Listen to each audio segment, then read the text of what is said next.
Hey, good afternoon, Webster Middle School. I've got this feeling right there. This ad really summarizes what we're all about here today.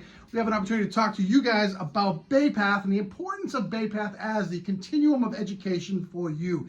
And I am super excited because I have both Nia and David with me from Webster Middle School. It's so great that you guys are with me today. Let's talk a little bit about your journey to Bay Path. And Nia, we're going to start off with you.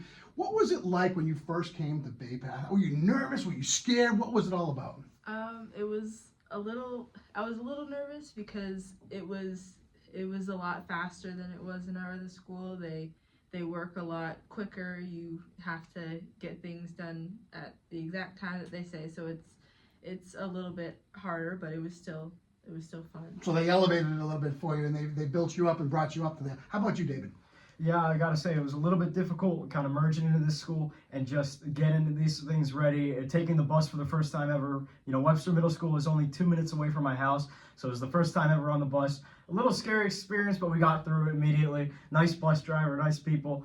And yeah, just the workload, it was a little bit difficult shifting into it, but it was not that difficult then adapting and then doing it every week, including your shop week as well. Not difficult. Let's talk a little bit about shops. What did you choose? Nia, what's your shop?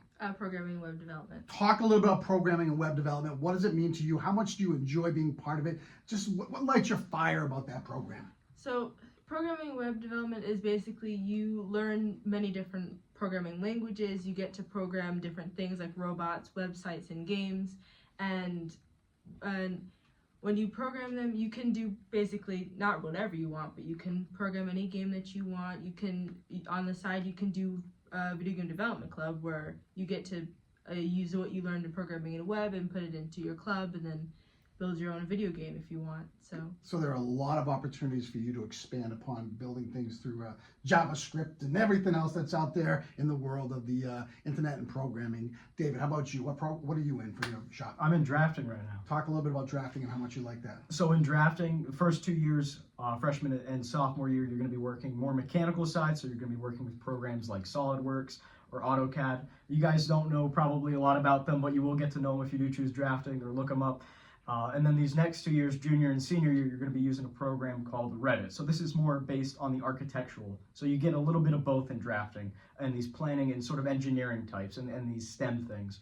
So you get your mechanical your first 2 years and you get architectural your second 2 years. Talk about this for a second. The balance of academics and vocational education, very different than a comprehensive high school. You come to Bay Path, you got a week of academics, you got a week of shop. How do you do it, Nia? How do you make it happen?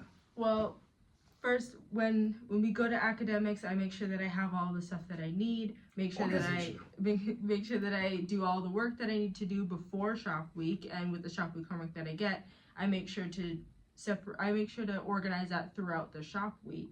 Same with the shop week, I make sure that I have everything that I need for shop week. Make sure that I have all of the work that I need for academics, and then same thing for academics. If I need to finish something for shop week over academic week, I'll do that if I need to. I love it, David. Build upon that a little bit. How about for you? Yeah, so for shop week, you definitely got to stay organized. You got to be on top of your shop week homework.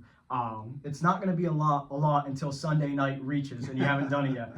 It hasn't happened to me personally. I stay organized. I stay on it all the time. But for a lot of people, it happens. So you've got to make sure that it doesn't happen to you. You got to make sure you stay on task and you keep going these assignments, keep doing everything. Tell me one thing that you love about Bay Path. If you're sitting out there in the audience right now, Webster Middle School, this is a reason, this was the hook, why they came to Bay Path. What do you love most about Bay Path?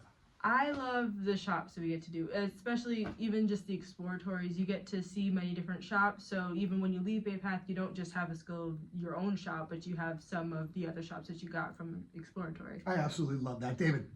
Yeah, guys, you're going to be able to go through 9 shops. You're going to be able to go through 9 shops. Think about that. We have, 23, 24 shops in total. So it's a wide selection. If you don't know what you're going to be doing, if you're confused or anything, you have 9 shots at it, all right? And I know a lot of people who came in thinking one thing, and then they just came out doing the other thing. For example, I had this friend who wanted to go in plumbing, and all of a sudden, he went through drafting, all right? So it's just a completely game changer when you go through these shops. Well, there it is right there. The sky is the absolute limit. I want to say Can't stop this feeling. Nia, David, thank you so much. You guys are both rock stars. Thanks for spending some time. Webster Middle School students, we hope to see you here at Bay Path. Have a great day.